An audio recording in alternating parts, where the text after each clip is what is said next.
ஜீராசி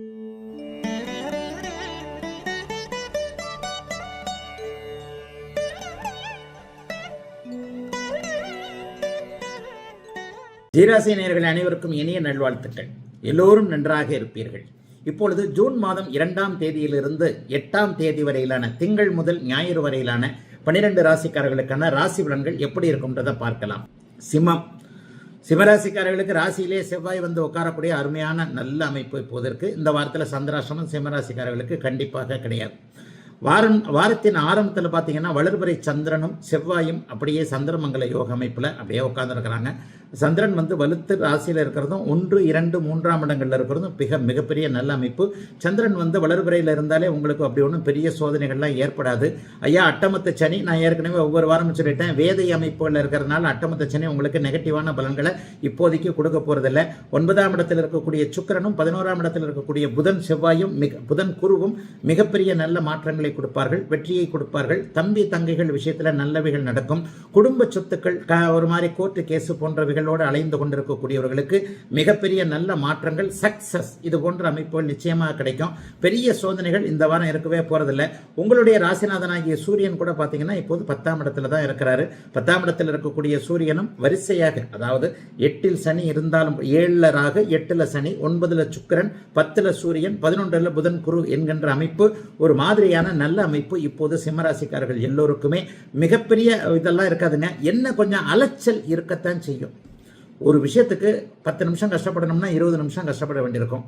1க்கு 4 தடவை அலைய வேண்டியிருக்கும். அப்படி இருந்து என்னையா நான் இப்படிலாம் பண்ணேன் அப்படிலாம் பண்ணேன், சரியான ரிசல்ட் இல்லையே, கையில் சரியாக காசு வரலையே என்கின்ற மாதிரியான ஒரு சின்ன தோற்றங்கள் இருக்கும். ஆனால் வாரத்தின் கடைசியில் சனிக்கிழமை ஞாயிற்றுக்கிழமை நல்ல அம்சமான அமைப்பு. 3ஆம் இடத்துல சந்திரன் இருக்கிறார். சுக்கரனுடைய பார்வையில் சுக்கரனுடைய அமைப்பில் இருக்கிறார். பெண்களின் மூலமான லாபங்கள் உண்டு. பெண்கள் சார்ந்த விஷயங்களில் நிம்மதிகள் இருக்கும். அவருடைய தசாபக்தி அமைப்பிற்கு ஏற்றாற் போல அம்மா, அக்கா, தங்கச்சி, தன்மகள், தன்னுடைய மனைவி, தன்னுடைய காதலி, தன்னுடைய தோழி போன்ற அமைப்புகளின் மூலமாக தசாபக்திகளை கேட்டார் போல பெண்களின் மூலமான நன்மைகள் நடக்கக்கூடிய யோக வாரமாக அமைந்திருக்கிறது சிம்மராசிக்காரர்கள் எல்லோருக்கும் இந்த வாரம். கன்னிராசிக்காரர்களுக்கு பெரிய ரிலீஃப்.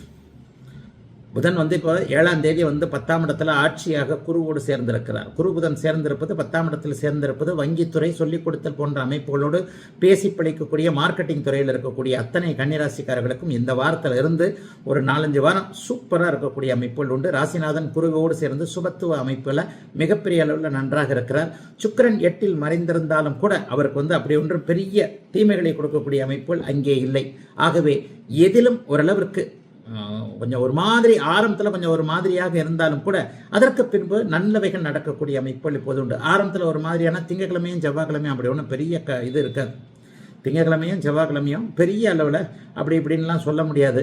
ஆனால் அதற்கப்புறம் பார்த்தீங்கன்னா புதன் வியாழக்கிழமையில் ராசியிலேயே இங்கே சந்திரன் வளர்பிறை சந்திரனாக இருப்பது மிகப்பெரிய யோகம். அதற்கப்புறம் அவர் 2ஆம் இடத்திற்கு வருகிறார். ஆக திங்கள் செவ்வாய் 2 நாட்களை தவிர்த்து விட்டு இந்த வாரத்தில் சந்திராஷ்டமமும் கிடையாது.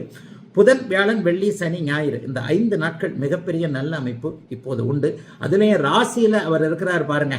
அதாவது புதன்கிழமை, வியாழக்கிழமை, வெள்ளிக்கிழமை இந்த 3 நாட்களும் ராசியில் வளர்பிறை சந்திரனாகி அவர் இருப்பது சனியை சாந்தப்படுத்தக்கூடிய அமைப்பில் இருக்கிறனால அந்தஸ்து கௌரவம் உயரக்கூடிய அமைப்பு, நண்பர்களால் உதவிகள் கிடைக்கக்கூடிய அமைப்பு, கூட்டு தொழில் வலுவாக இருக்கக்கூடிய அமைப்பு, சிலருக்கு திருமணம் போன்ற உறுதிகள் கிடைக்கக்கூடிய அமைப்பு, இன்னாரைத்தான் திருமணம் செய்து கொள்ளலாம் என்கின்ற ஒரு தைரியம் வரக்கூடிய, நம்பிக்கை வரக்கூடிய, எதிர்பாலினத்தவர் சம்மதம், ப்ரொபோசல்லாம் கன்னிராசிக்காரர்களுக்கு இப்போ பலிக்கும். அந்த நான் சொல்கிறேன் புதன், வியாழன், வெள்ளிக்கிழமை ஆணை பெண் புரிந்து கொள்வது, பெண்ணை ஆண் புரிந்து கொள்வது என்கின்ற அமைப்பு. டிவோர்ஸ் போயிடலாமான்ற மாதிரியாக எண்ணங்கள் இருந்தவர்களுக்கு டிவோர்ஸ் எல்லாம் போக வேண்டாம், மறுபடியும் சேர்ந்து வாழலாம் என்கின்ற மாதிரியான தைரியங்கள் வரக்கூடிய அமைப்பு என 7ஆம் இடத்தின் நற்செயல்கள் அத்தனையும் கிடைக்கக்கூடிய யோக வாரமாக புதன், வியாழன், வெள்ளி ஆகிய 3 நாட்களும் இருக்கக்கூடிய சிறப்பு நன்மைகள் ஏற்படக்கூடிய நல்ல வாரமாக அமைந்திருக்கிறது கன்னிக்கு இந்த வாரம். துலாம் ராசிக்காரர்களுக்கு சிறப்பான வாரங்க. 12 ராசியிலையும் துலா ராசி நல்லா இருக்குன்னு சொல்கிறேன். கொஞ்சம் சந்தோஷமாக தான் இருக்கும். ஆனால் என்னங்க அப்படிலாம் ஒன்றும் கொட்டி இல்லையே, தங்கமாக வந்து திறந்துக்கிட்டு விழல, 500 கட்டா வந்து விழலையேன்னு சொன்னால் அவரவருடைய தசாபக்தி அமைப்புகளுக்கு ஏற்றாற் போல ஏதேனும் ஒரு நிலையில் உங்களுடைய முயற்சிகளுக்கு தகுந்தாற் போல நல்லவைகள் நடக்கக்கூடிய யோக வாரம் இந்த வாரம். இந்த வாரம் முழுக்க சந்திரன் வந்து 11, 12, 1 ஆகிய ராசியிலேயே இருக்கிறார். ராசியை சுக்கிரன் பார்க்கிறார். வளர்பிறை சந்திரன் ராசியில் இருக்க ராசியில் எப்போ இருக்கிறார்? வெள்ளிக்கிழமை, சனிக்கிழமை, ஞாயிற்றுக்கிழமை 3 நாளும் இருக்கிறார். வெள்ளிக்கிழமை நைட்டு தான் வர்றாரு. சனி ஞாயிறு ஆகிய 2 நாட்களும் சந்திரன், வளர்பிறை சந்திரன் ராசியில் இருக்க, ராசியை சுக்கிரன் பார்ப்பது, குரு பார்ப்பது என்பது அட்டகாசங்க. வேணா ஒரு டெஸ்ட்டுக்கு சொல்றேன், சனிக்கிழமை ஞாயிற்றுக்கிழமை என்ன வேணாலும் ஒரு ரிஸ்க் எடுத்து நேர்மையான விஷயத்துல தான், அதுக்காக அநியாயமான விஷயங்களுக்கு போகக்கூடாது. ஜோதிடம் என்பது ஒரு வகையில் நல்வழி காட்டக்கூடிய, நல்லவைகளுக்காக அடையாளம் காட்டப்படக்கூடிய ஒரு சாஸ்திரம் இல்லையா? சனிக்கிழமையும் ஞாயிற்றுக்கிழமையும் வாரத்தின் இறுதி நாளான இந்த 2 நாட்களும் தொட்டது துலங்கக்கூடிய, எதுவும் சரியாக நடக்கக்கூடிய, மற்றவர்கள் உங்களை புரிந்து கொள்ளக்கூடிய, உங்களுக்கு நல்ல காசு பணம் போன்றவைகள் வரக்கூடிய, வியாபாரம் செழிக்கக்கூடிய, தொழில் நன்றாக இருக்கக்கூடிய, வேலையில் பதவி உயர்வு, சம்பள உயர்வு, மற்றவர்கள் மேலதிகாரிகள் உங்களை புரிந்து கொள்ளக்கூடிய அற்புதமான அமைப்புகள் நல்லா நடக்குங்க. அந்த 2 நாள் மட்டும்தானா அப்படின்னு கேட்டீங்கன்னா, அதுக்கு முன்னாடி 3 நாள் வந்து கொஞ்சம் செலவுகள் இருக்கும். 12ஆம் இடத்துல சந்திரன் இருக்கிறார். எல்லா கிரகங்களும் பெரும்பாலும் சாதகமாக இருக்கக்கூடிய தன்மைகள். வீட்டிற்கு ஒரு பொருள் வாங்குவது அல்லது வீடே வாங்குறது, சில பேருக்கு வீடு வாங்குறது, வாகனம் வாங்குறது போன்ற அமைப்புகள், எல்லாவற்றிலும் ஒரு நல்லவைகள் நடக்கக்கூடிய அமைப்புகள் என எல்லாவற்றிலும் படிப்படியாக முன்னேற்றங்கள் வரக்கூடிய அமைப்புகள் இருக்கக்கூடிய ஒரு சிறப்பு நன்மைகள் இருக்கக்கூடிய யோக வாரமாகத்தாங்க இந்த வாரம் துளாராசிக்காரங்கள் எல்லாருக்குமே இருக்குது. அதனால எதை பற்றியும் கவலைப்பட வேண்டாங்க. பெரிய நன்மைகள் கண்டிப்பாக இப்போது உண்டு. மிகுந்த அளவில் துளாராசிக்காரர்களுக்கு ஒரு சிறப்பான நல்லவைகள் அடையாளம் காட்டப்படக்கூடிய யோக வாரமாக அமைந்திருக்கிறது இந்த வாரம். விருச்சிக ராசிக்காரர்களுக்கு பெரிய ரிலீஃப்.